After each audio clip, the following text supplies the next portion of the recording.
last video I posted was on creating an awareness of the center line. Lying on the back, connecting through suction, tongue to roof of mouth. So this first little vacuum space, this first little pump, then through the center of the neck, the awareness of how the neck is connecting to the abdomen, the sense of the diaphragmatic breath and the low lateral ribs pressing into the ground to connect the midsection, so it's not lower and upper, it's one body. And then sending that breath down to the pelvic floor, basically towards the butthole, expanding the back and the sides so that the spine is one supported, inflated, passively tensioned area. And then after that, we connected the feet as well. We connected the hips to the feet, and then we used flexion of the feet. So awakening of the ankles and toes to connect through the lower part of the body. And then we added the upper body. So we kind of have this whole piece, this tension, which is wrapped around an awareness of center and an awareness of the central axis. And on top of that, we're remaining relaxed, so we're aware of our state of being. So this week, what we're going to do is focus on expanding into more curved shapes, some arching, some more dynamic spinal work, because we don't just want to feel connected when we're in a perfect neutral, although that's wonderful to access. We want to start to build that out into more animalistic, unpredictable, chaotic positions and still feel our center, still feel relaxed, still feel connected, still know where the hands and feet are and what the body is doing without needing to always look with the eyes. I want to be free, okay? This is what the animal body is like. It's this ability to kind of be free, to be aware of the environment, to be very peripheral, or to be very focused, but not have that pull the body out of its center. Okay, so that's the core principle of what we're going to cover right now. It's important when we're doing arching work to recognize that this is a feeling. An arch is a connected feeling through the body, okay? It's not about what each joint is doing and whether if we drew a 2D arch on paper it would look like an arch. It's a feeling of connection through the joints which are all set up in different ways. This is an arch, okay? There's a feeling of U-shape, and I can connect through my eyes and head. I can continue the arch through this way, or I can start to introduce a different shape into the arch if I start to lead myself. Okay, and if I lead myself, I might end up in a different arch. But can I connect from hand to foot through the center, through the breath, through the spine, at different ranges, and still feel integrity? Still feel that I'm supported and I'm aware of where I am in space, and there isn't a moment where I'm suddenly like, oh fuck, that's a joint, oh there's my back, oh I'm cranking my knee. We need to become in touch with how the arch moves through the body. A really good principle for this to remember, this is really going to help you, is circularity. So fullness and circularity. Consider that your joints are a series of force distributors and force creators and levers. Okay, so if I just use my hand as a pudding and I poke through that pudding with a stick that is this bone and the pudding's collapsed, well, my rotational potential isn't really so good, even though, I am gripping the floor, my skin's quite grippy and soft, but I'm a bit stuck in that anchor. And the force is going through here like a wedge. It's very linear, and it gets stuck because it's linear, and it's hard to redirect because I've committed so much to this linearity, and I don't contain the coil in my body. Too passive. A wedge can be cool too. There are times when we do want to wedge and post, but to create the arch is much more dynamic, and there are so many more options because I can manipulate my ground points, and so that becomes pretty fun. You can start to explore these different parts of my body. I can see how that feels. Do I like it? Oh, okay, there's my lower back. Well, okay, how can I reconnect through that segment? Oh, now that segment feels more connected. I'm on my elbow. Oh, there's an arch there. I have all this, okay? And my feet, I have all this. All of these different surfaces. We don't need to get too complicated, but the idea is you have these very fluent and fluid ways of interacting because you're thinking in terms of circles. You're thinking in terms of creating this kind of thing with your joints instead of just, all right? So when we keep this circularity and we actually draw the toes up, we think, what are the toes doing? What are the fingers doing actively to connect my wrist? What does that do to my elbow? What does that do for my shoulder? How does that allow me to accommodate in the right amount and be springy? To create the arch, we have to be aware of the ground points, feet, the hands, the head, whatever it is, whatever joint is touching. So, you know what an arch is, it's a feeling. You know that the way you interact with your extremities affects that feeling quite a lot. You know that your breath is going to either connect your spine and expand the spaces that are starting to compress for more safety, relaxation, freedom, or your breath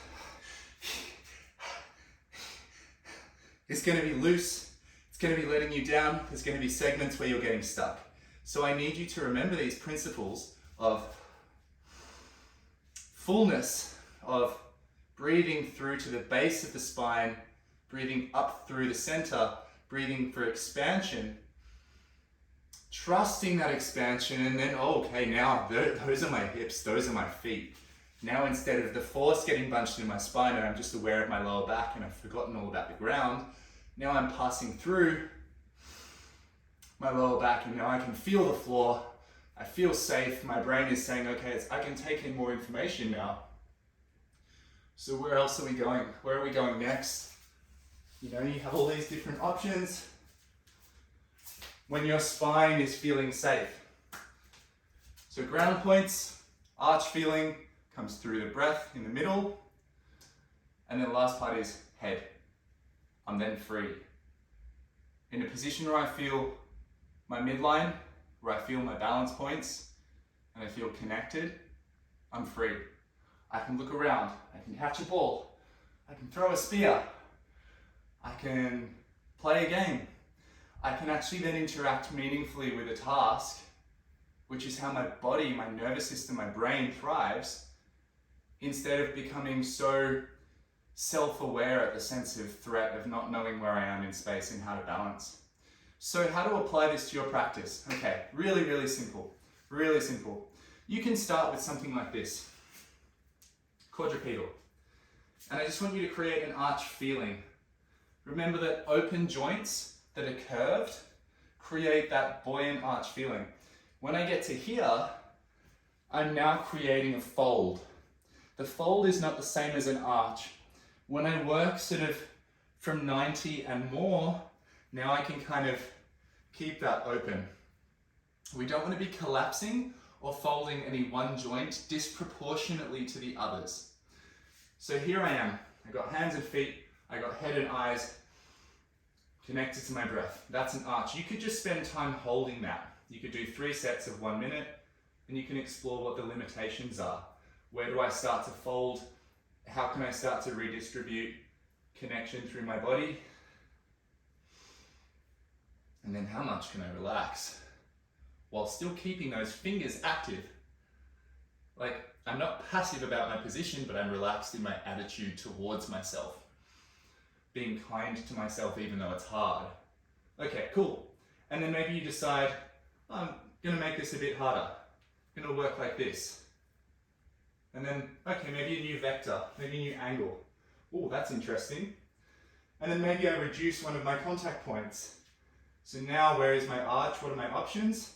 Bringing back in the eyes and head. Can I express? Is my breath connected? What's my muscle tone doing in the free limbs? So if I'm doing this one, am I like freaking out? Or am I like, ooh, yeah, cool. I got this. I can express. I'm connected. I'm feeling my options. So you have ipsilateral options on the back. You have contralateral options on the back. You have side plank options to walk. You have transitions. from front body to back body. And you can also work on a wall, like this. Okay, so you can work, I'm arching on the wall. You can explore using the head, the fifth limb. You can even explore, okay, how does this translate to standing? Same principles, connection to the ground. Connection through slightly curved or slightly bent joints that aren't folding and aren't locked. There's a bounciness. And then it's really subtle. Leading with the eyes. Not letting that disconnect my midsection. Where am I going? Am I comfortable here? Before I move on, do I have control? How much can I relax into what I feel of my center to gain that control? Okay, so it can be very subtle, or it can develop into things like this. Still the same arching idea, supporting myself, feet, breath, spine is connected. Where are the eyes, where the head? What does that do to my lower back? If my head's all floppy, what does that do to my lower back? If I'm reaching and I'm looking actively as if I have intention to go, does that help? Where am I suspending myself?